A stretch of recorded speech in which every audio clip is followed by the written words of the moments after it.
लोकनेते शामराव पेजे साहेबांना आज आम्ही सगळ्यांनीच अभिवादन केलं आहे. कारण रत्नागिरीतलं शामराव पेजे साहेबांच्या रूपानं नेतृत्व दिल्लीपर्यंत पोचलेलं होतं. ते कुणबी समाजाचे तर उद्धारकर्ते होतेच, परंतु प्रत्येक समाजाच्या जातीच्या माणसाला मोठं करण्यासाठी शामराव पेजे साहेबांनी काम केलं होतं. आणि म्हणूनच केंद्र सरकार आणि राज्य शासनानं जे कोकणातलं सगळ्यात मोठं अभियांत्रिकी कॉलेज निर्माण झालं त्याला देखील लोकनेते शामराव पेजे अभियांत्रिकी कॉलेज असं नाव ठेवलेलं आहे. आणि म्हणून जगभरातनं रत्नागिरीच्या इंजिनिअरिंग कॉलेजला ॲडमिशन घ्यायची असेल तर लोकनेते शामराव पेजे अभियांत्रिकी कॉलेज याच नावावर क्लिक करावं लागेल. सर, एक राजकीय प्रश्न.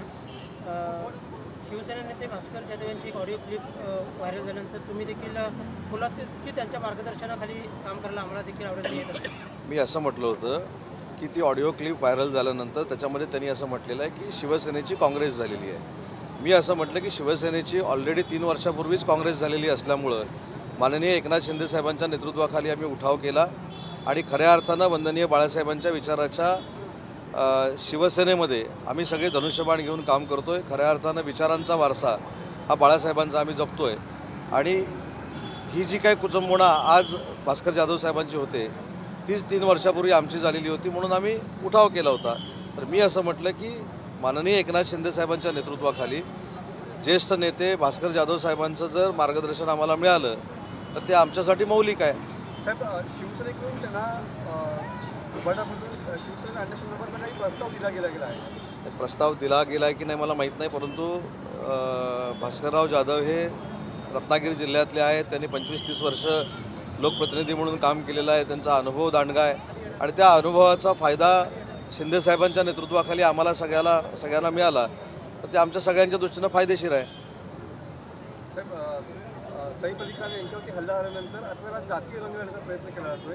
जितेंद्र आव्हाड असं म्हणाले की कदाचित हा नाही, हल्ली विरोधकांना प्रत्येक गोष्टीचं जात धर्म ह्याच्यावरच राजकारण करायचं आहे. परंतु आपल्याला माहीत असेल की सिंधुदुर्गचे जे पोलीस अधीक्षक होते दीक्षित गेडाम हे त्या भागातले आज DCP आहेत. त्यांच्याशी आत्ताच माझी तासाभरापूर्वी चर्चा झाली. मी देखील एक कॅबिनेट मंत्री म्हणून नक्की वस्तुस्थिती समजून घेतलेली आहे. ती व्यक्ती जी घरात शिरली ती कशासाठी शिरली, काय शिरली, त्याचा शोध पोलीस करतायत. त्याच्यावर प्रत्येक गोष्टीला जातीय स्पर्श करण्याचं काही कारण नाही. कारण आता विधानसभेच्या निवडणुका 5 वर्षानंतर होणार आहेत आणि फार मोठं 237 आमदारांचं मॅन्डेट हे जनतेनं आम्हाला दिलेलं आहे. सर, पालकमंत्री पदाबाबत तुम्ही मागे देखील म्हटलं तर येत्या काही दिवसात जाहीर होऊ शकते. काय नेमकं कुठे घोडं आणलंय? नाही, मग आजही सांगतो नाही, त्या काही दिवसात योग्य वेळी लवकरात लवकर निर्णय होईल. एक मुद्दा असा आहे की नवीन जिल्ह्यांची निर्मिती केली जाणार आहे अशी चर्चा सोशल मीडियावरती सुरू आहे. नेमकं शासन सध्या काय निर्णय घेण्याच्या विचारात नाही, याबद्दल कुठंच कॅबिनेटमध्ये देखील चर्चा झालेली नाही, कुठेही आम्हाला माहिती नाही. परंतु माझं एक मंत्री म्हणून मत असं आहे की जर जिल्ह्याची निर्मिती करायची झाली, मग ते 4 असतील, 5 असतील, तुमच्या यादीमध्ये असलेले 21 असतील, तर त्या जिल्ह्याचं इन्फ्रास्ट्रक्चर पहिलं तयार असलं पाहिजे. तिथे जिल्हाधिकारी कार्यालय तयार असलं पाहिजे. तिथली न्यायालयीन व्यवस्था ही तयार असली पाहिजेत. आणि ती व्यवस्था तयार करून जर आपण जिल्हे जाहीर केले तर इन्फ्रास्ट्रक्चरची वानवा होत नाही आणि लोकांना देखील फॅसिलिटी अतिशय चांगल्या पद्धतीनं मिळतात.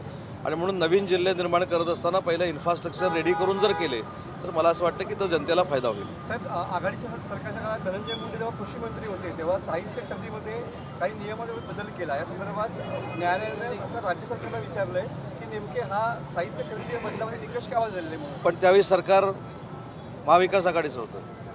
तर मला असं वाटतं की जर कायद्यामध्ये बदल केले असतील किंवा नियमामध्ये बदल केले असतील त्यासाठी कॅबिनेटमध्ये यावं लागतं. मंत्रिमंडळाचे प्रमुख हे मुख्यमंत्री असतात, त्यांच्या नेतृत्वाखाली ती बैठक चालत असते. त्याच्यामुळं महाविकास आघाडीमध्ये जे काही घडलेलं आहे त्याच्यावर मी बोलू इच्छित नाही, परंतु जे काही सत्य असेल ते बाहेर येईल. स्थानिक स्वराज्य संस्थेच्या निवडणुकीमध्ये नमस्कार मित्रो, आपण बघताय MS24 मुंबई. बघत राहा. मी सुनील पाल, तुमचा कॉमेडीचा लाल. I like it.